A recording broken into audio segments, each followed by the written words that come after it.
28th June, 1946.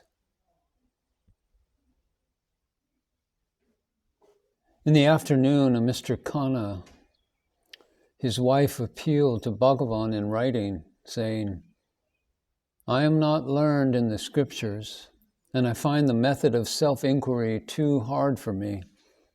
I am a woman with 7 children and a lot of household cares, and it leaves me little time for meditation. I request Bhagavan to give me some simpler and easier method."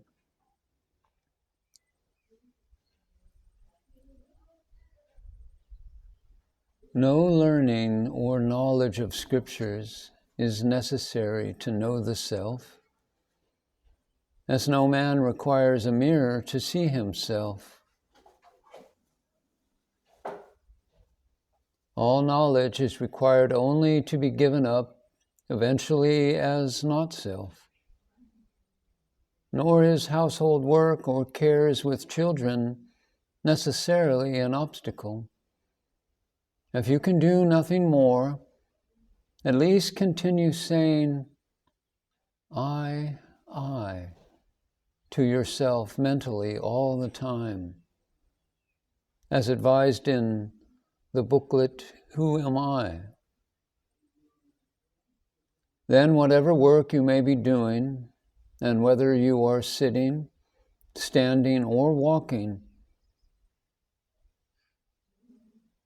that current will be with you. I is the name of God. It is the very first and greatest of all mantras. Even Om is second to it.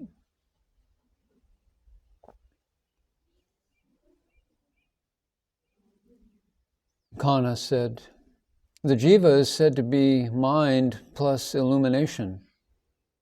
What is it that desires self-realization, and what is it that obstructs our path to self-realization? It is said that the mind obstructs and the illumination helps. Although we describe the jiva as mind plus the reflected light of the self, in actual practice, in life, you cannot separate the two.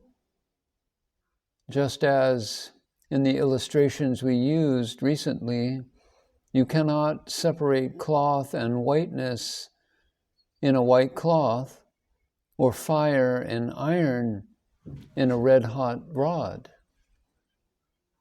The mind can do nothing by itself. It emerges only with the illumination and can do no action, good or bad, except with the illumination.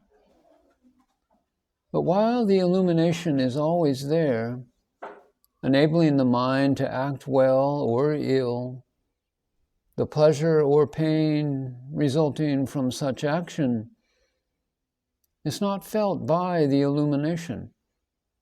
Just as when you hammer a red-hot rod, it is not the fire, but the iron that gets the hammering. But is there destiny? And if what is destined to happen will happen, is there any use in prayer or effort, or should we just remain idle? There are only 2 ways to conquer destiny, or to be independent of it. One is to inquire, for whom is this destiny? And discover that only the ego is bound by destiny, and not the self, and that the ego is non-existent. The other way is to kill the ego by completely surrendering to the Lord and realizing one's helplessness, and saying all the time, not I, but thou, O Lord, and giving up all sense of I and mine, and leaving it to the Lord to do with whatever He likes with you. Surrender can never be regarded as complete so long as the devotee wants this or that from the Lord.